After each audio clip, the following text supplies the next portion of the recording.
আসসালামু আলাইকুম everyone, welcome back to my channel.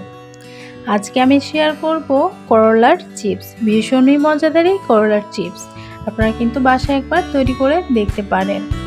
করলার চিপস তৈরি করার জন্য আমি এখানে করলা নিয়ে নিয়েছি 1 থেকে 1.5 কেজির মতো।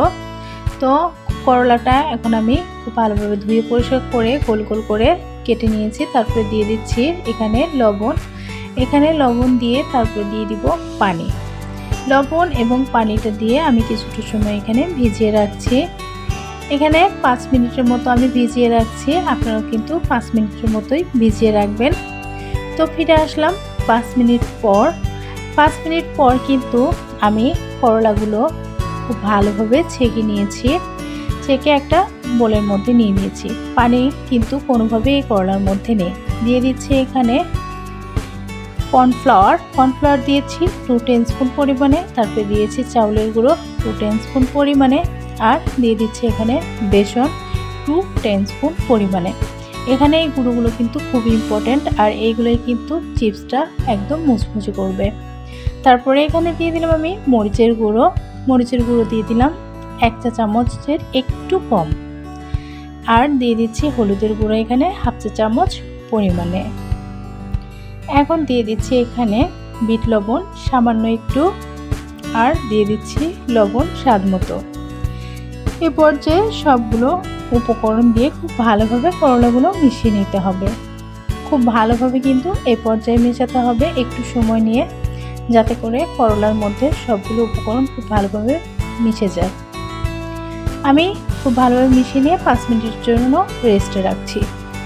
5 মিনিট পর কিন্তু এটা আরও ভালোভাবে মশলাটা করলার মধ্যে পৌঁছাবে। এখন আমি চুলায় একটা কড়াই বসিয়ে দিয়েছি। কড়াইতে এখন পর্যাপ্ত পরিমাণে তেল দিয়ে দিব। তেলটা গরম হয়ে আসা পর্যন্ত অপেক্ষা করছি।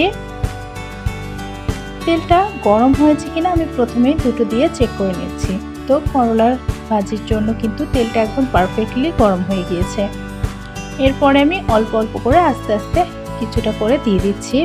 তো সবগুলো কিন্তু একেবারে দিতে যাবেন না, অল্প অল্প করেই দিতে হবে। তো বন্ধুরা, আজকের রেসিপিটা কেমন লাগলো অবশ্যই কিন্তু আমাকে লাইক কমেন্ট করে জানাতে ভুলবেন না। আর ভালো লাগলে আমার চ্যানেলটা সাবস্ক্রাইব করে আমার পাশেই থাকবেন। এখন খুব ভালোভাবে আমি এই করলাগুলো ভেজে নিচ্ছি। এ পর্যায়ে কিন্তু খুব ভালোভাবে ভেজে নিতে হবে, তাহলে কিন্তু একদম করলাগুলো মুচমুচে হবে। ব্রাউন কালার না আসা পর্যন্ত আমি করলাগুলো ভেজে নিচ্ছি। এই পর্যায়ে আমার করলাগুলো কিন্তু ব্রাউন কালার হয়ে গিয়েছে, সেটা কিন্তু দেখেই বুঝতে পারছেন। তার মানে আমার চিপসগুলো কিন্তু হয়ে গিয়েছে। তো এখন আমি একটা ছাঁকনির মধ্যে নিয়ে নিচ্ছি, যেহেতু অনেকগুলো তেলের মধ্যে ভাজা অনেকটা, এই জন্য একটা ছাঁকনির মধ্যে দিয়ে ছেঁকে নিব। আমি ছাঁকনির মধ্যে সবগুলো উঠিয়ে নিচ্ছি। তৈরি হয়ে গেল আমার আজকের করলার চিপস। ওকে বন্ধুরা, সকলকে এত সময় আমার পাশে থাকার জন্য ধন্যবাদ। আল্লাহ হাফেজ।